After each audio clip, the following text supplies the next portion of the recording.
اعوذ باللہ السمیع العلیم من الشیطان الرجیم من ہمزہ نفخہ ونفثہ بسم اللہ الرحمن الرحیم ربی اشرح لی صدری ویسر لی امری واحلل عقدۃ من لسانی یفقہوا قولی ربی زدنی علما اللہم فقہنا فی الدین۔ عزیز ناظرین و سامعین، میں ہوں آپ کے میزبان نزہت ناطق اور آپ دیکھ رہے ہیں حق نیوز کی خصوصی رمضان ٹرانسمیشن نور سحر۔ آپ سب کو حق نیوز اور میری جانب سے السلام علیکم ورحمۃ اللہ وبرکاتہ۔ عزیز ناظرین، رب العالمین کی توفیق سے ہم سب اس ماہ مقدس سے فیض یاب ہو رہے ہیں۔ اللہ ہمیں ایسی محفلوں اور مجلسوں کا حصہ بنائے جو روز آخرت ہمارے لیے نجات کا باعث ہو اور ہمارے حق میں حجت کرے، آمین یا رب العالمین۔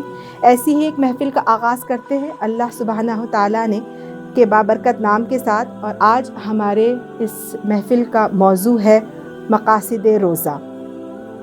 عزیز ناظرین، انسانی فطرت ہے کہ جب بھی انسان کسی کام کا آغاز کرتا ہے تو اس کے پیش نظر اس کام کے مقاصد اور اہداف کو ضرور رکھتا ہے، خواہ شعوری طور پر رکھے خواہ لاشعوری طور پر رکھے۔ ہم مسلمان بھی روزہ اسی شعور کے ساتھ رکھتے ہیں کہ ہمیں اس سے آخرت کے بیش بہا فوائد حاصل ہوں اور اللہ رب العالمین ہم سے راضی ہو جائے۔ اللہ رب العزت نے روزے کے مقاصد ان آیت مبارکہ میں یوں بیان فرمائیے۔ سورہ بقرہ آیت نمبر 183، اللہ رب العزت بیان فرماتے ہیں، یا ایھا الذین آمنوا کتب علیکم الصیام کما کتب علی الذین من قبلکم لعلکم تتقون۔ تو روزے کا پہلا مقصد ہمیں اس آیت مبارکہ سے معلوم چلا، وہ تقویٰ ہے۔ تقویٰ کیا ہے؟ خود کو بچانا۔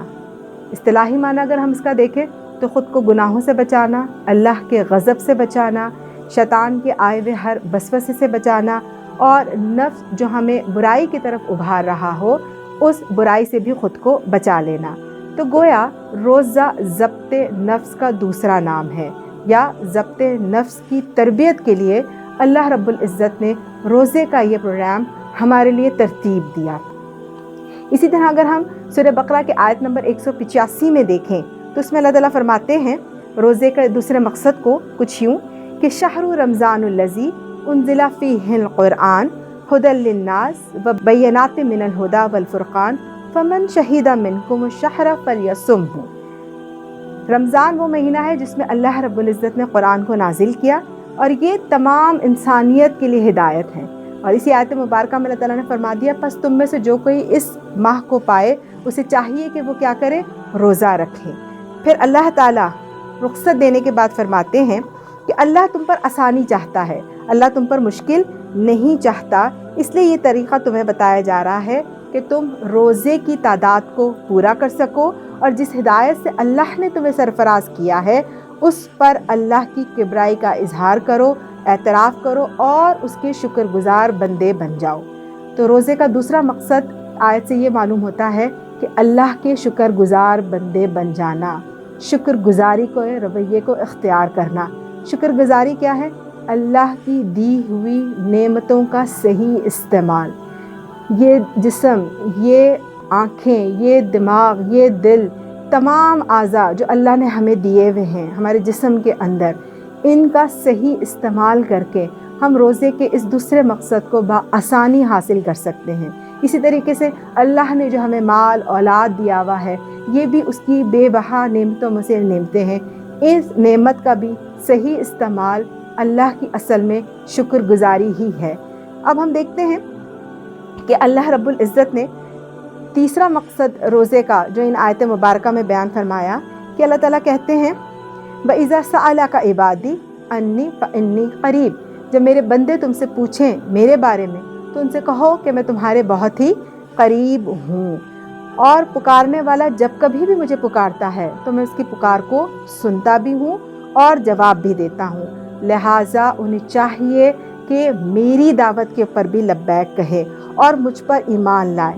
یہ بات تم انہیں سنا دو، شاید کہ وہ راہ راست کو پا لیں۔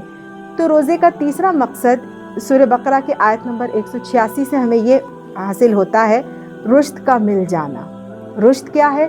علم و حکمت سے ایک درجہ اوپر چلنا۔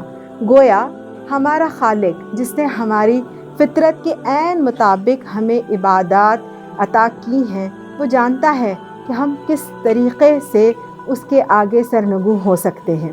اسی لیے تو اللہ تعالیٰ نے سورہ ملک میں فرمایا الا یعلم من خلق، وہی نہیں جانے گا جس نے ہمیں پیدا کیا ہے۔ تو رب العالمین نے ان عبادات کے مقاصد کے حصول کے ذریعے سے ہمیں وہ دائمی فوائد عطا کر دیے جس کے لیے اس نے ہمیں پیدا کیا ہے۔ اسی لیے اللہ تعالیٰ نے سورہ ذاریات میں فرمایا وَمَا خَلَقْتَ الْجِنَّ وَالْإِنسَ إِلَّا لِيَعْبُدُونَ، اور ہم نے جن اور انس کو اپنی عبادت کے لیے پیدا کیا ہے۔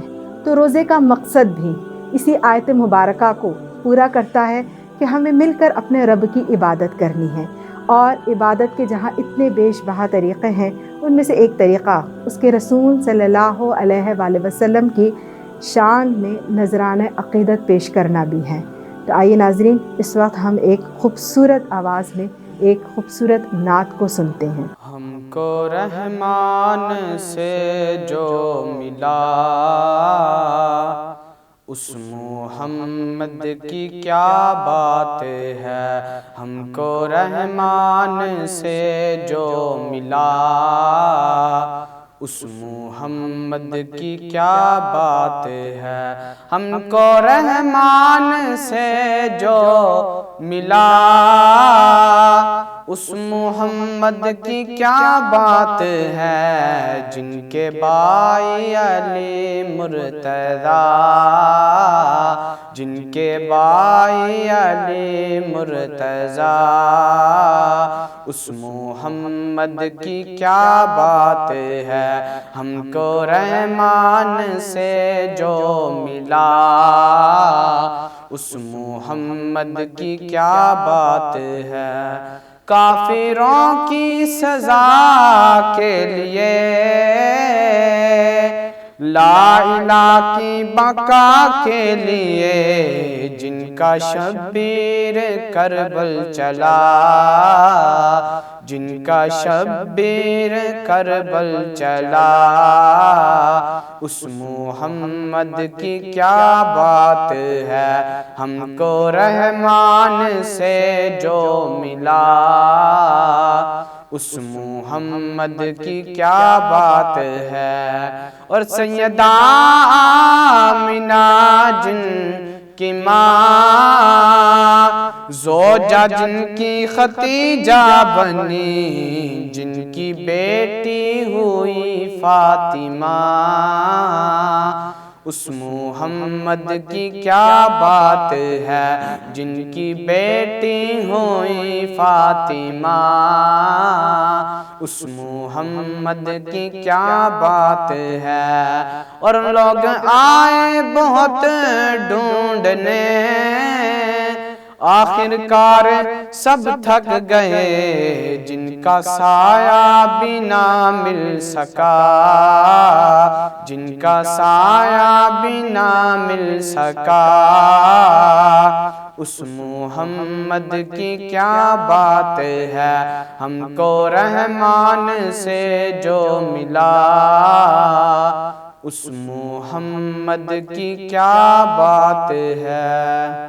نعت سے مستفید ہونے کے بعد، کانوں کو محصور کرنے کے بعد، ہم دوبارہ سے اپنے موضوع کی طرف آتے ہیں، اور اس موضوع میں کہ جہاں ہم مقاصد روزہ کو دیکھ رہے ہیں، تو اب ہم نے اپنا یہ جائزہ لینا ہے ناظرین کہ اس مقصد کو حاصل کرنے کے بعد ہم اپنے روزے کو کس معیار کے اوپر لے کر جائیں گے۔ علماء اکرام روزے کے 3 اقسام بیان کرتے ہیں، ایک صیام البطن، ہمارے جسم کا روزہ، دوسرا صیام الجواہر، ہمارے اعضاء کا روزہ، اور تیسرا صیام القلب، ہمارے دل کا روزہ۔ یہ آیت مبارکہ جس صیام کی طرف، جس روزے کی طرف اشارہ کرتی ہیں، وہ کون سا ہے؟ صیام القلب۔ جس نے دل کا روزہ رکھ لیا، یقین کیجئے اس نے ساری متاع کو حاصل کر لیا جو اس ماہ کے ذریعے اللہ ہمارے مقدر میں لکھنا چاہتے ہیں۔ اسی لیے اللہ کے رسول صلی اللہ علیہ وآلہ وسلم نے فرمایا کہ جو شخص ایمان اور احتساب کے ساتھ روزے رکھے گا، اللہ اس کے تمام پچھلے گناہوں کو معاف فرما دے گا۔ اور اللہ کے رسول صلی اللہ علیہ وآلہ وسلم نے فرمایا روزہ ڈھال ہے۔ کس چیز سے ڈھال ہے؟ روزہ گناہوں سے ڈھال ہے۔ اس لیے کہ روزہ سارے دن بھر ہمیں یہ چیز سکھاتا ہے کہ جس طرح سے ہم اللہ کی عائد کردہ جائز اور حلال خواہشات اور ضروریات کو ایک مختص وقت تک کے لیے روکے رکھتے ہیں، خود پر اس کو حرام کیے رکھتے ہیں، تو پھر رمضان کے بعد اور روزے کے حالت سے نکل جانے کے بعد بھی اللہ رب العالمین نے ہم پر جو چیزیں حرام ٹھہرا دی ہیں اور جن حدود کے قریب نہ جانے کا اللہ تعالیٰ نے ہمیں حکم دیا ہے، تو روزہ ہماری اصل میں اس چیز کی تربیت کرتا ہے۔ تو ہم سب نے اپنا اس ماہ مقدس کے اندر یہ جائزہ لینا ہے کہ کیا ہم روزے سے، اس ماہ سے، ان روزوں سے اس مقصد کو حاصل کر پا رہے ہیں جس کے لیے اللہ رب العزت نے ہمیں پیدا کیا، ہمیں اپنی عبادت کے لیے، کہ ہم اس کی غلامی میں خود کو دے دیں، اپنی روح کو اس کی غلامی میں پیش کر دیں۔ یہ تو جسم ہے ہی فانی ناظرین، کہ جس کے مٹ جانے کے بعد صرف نامہ اعمال نے باقی رہ جانا ہے اور آخرت میں اسی چیز نے ہمارے کام آنا ہے۔ اس لیے کیونکہ اللہ کے رسول صلی اللہ علیہ وآلہ وسلم نے فرمایا، جب انسان کی موت ہو جاتی ہے تو اس کی قیامت صغریٰ شروع ہو جاتی ہے، اس کا نامہ اعمال بند کر دیا جاتا ہے بجز 3 چیزوں کی۔ 3 چیزیں ایسی ہیں جو اس کی یا تو نامہ اعمال میں اضافہ کرتی ہیں یا اس کے نامہ اعمال میں خسارہ لے کر آتی ہیں۔ اس میں سے ایک بہترین اولاد ہے، نیک صالح اولاد، وہ اعمال جو اس نے کیے، اور تیسرا وہ علم جو اس نے حاصل کیا اور دوسروں کو اس سے فائدہ پہنچایا۔ اللہ کے رسول صلی اللہ علیہ وآلہ وسلم نے بھی ہمیں نافع علم حاصل کرنے کو کہا ہے۔ آپ سب جانتے ہیں ہمارے لیے نافع علم کون سا ہے؟ قرآن کا ہی علم ہے، کہ جو اسی ماہ مقدس کے اندر نزول فرمایا گیا اور اللہ کے حکم سے آپ صلی اللہ علیہ وآلہ وسلم کے اتھر مبارک کے اوپر اس کو نازل کیا، اور پھر وہ آپ کے ذریعے ہم تک پہنچا۔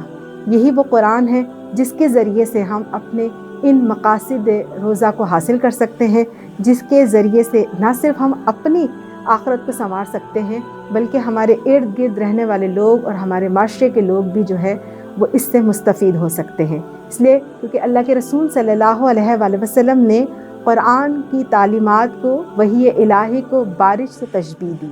آپ نے فرمایا کہ جس طرح سے ایک بارش ہوتی ہے اور کچھ زمین ایسی ہوتی ہے جو اپنے اندر پانی کو جذب تو نہیں کرتی پر اس پر پانی ٹھہر جاتا ہے، کچھ لوگ اس سے مستفید ہوتے ہیں، کچھ جانور اس سے فیضیاب ہو جاتے ہیں، مگر وہ زمین اپنے اندر پانی کو نہیں لے پاتی۔ لیکن ایک زمین ایسی بھی ہے جس پر بارش برستی ہے تو اس پہ رہی سے ہی مٹی بھی بارش کا پانی اپنے ساتھ بہا کر لے جاتا ہے۔ تیسری زمین وہ ہے کہ جو اس پانی کو اپنے اندر نہ صرف جذب کرتی ہے بلکہ اس سے خود بھی فائدہ اٹھاتی ہے اور لوگوں کو بھی فائدہ دیتی ہیں۔ اب اس مثال کے مصداق ہمیں یہ دیکھنا ہے کہ ہم میں سے کون ہیں جو اس ماہ مقدس کے اندر رحمت الہی سے مستفید ہوتا ہے اور خود کو نہ صرف اس پانی سے نکھارتا ہے بلکہ اپنے آس پاس کے معاشرے کو بھی اس سے صاف کرتا ہے۔ ہم میں سے ہر انسان جو صفائی پسند ہو یہ کبھی بھی نہیں چاہے گا کہ اس کے آس پاس بھی گندگی ہو۔ ہم اپنے جسم پر جب گندگی کو برداشت نہیں کر سکتے تو پھر یہ ہماری فطرت کا عین تقاضا ہے کہ ہم روح پر بھی لگی ہوئی گندگی کو صاف کریں، اور یہ مہینہ اس کی بہت بڑی نعمت ہے کہ ہم اپنے اندر آئے ہوئے ان تمام گناہوں کو اس بارش کے پانی سے صاف کر لیں۔ اللہ تعالیٰ سے اس دعا کے ساتھ کہ رب العالمین ہم سب کو توفیق عطا فرما کہ اس قرآن کی روشنی میں، اس کلام الہی کی بارش میں نہ صرف ہم اپنی روح کو پاکیزہ کر سکیں، ہمیں یہ توفیق عطا فرمائے کہ ہم اپنے آس پاس کے معاشرے کو بھی اس سے صاف کر سکیں اور وہ معاشرہ بنا سکیں کہ جس کی بنیاد نبی کریم صلی اللہ علیہ وآلہ وسلم نے مدینہ میں قائم کی تھی۔ اللہ ہم سے وہ کام لے لے جس سے وہ ہم سے راضی ہو جائے۔ وآخر دعوانا ان الحمد للہ رب العالمین۔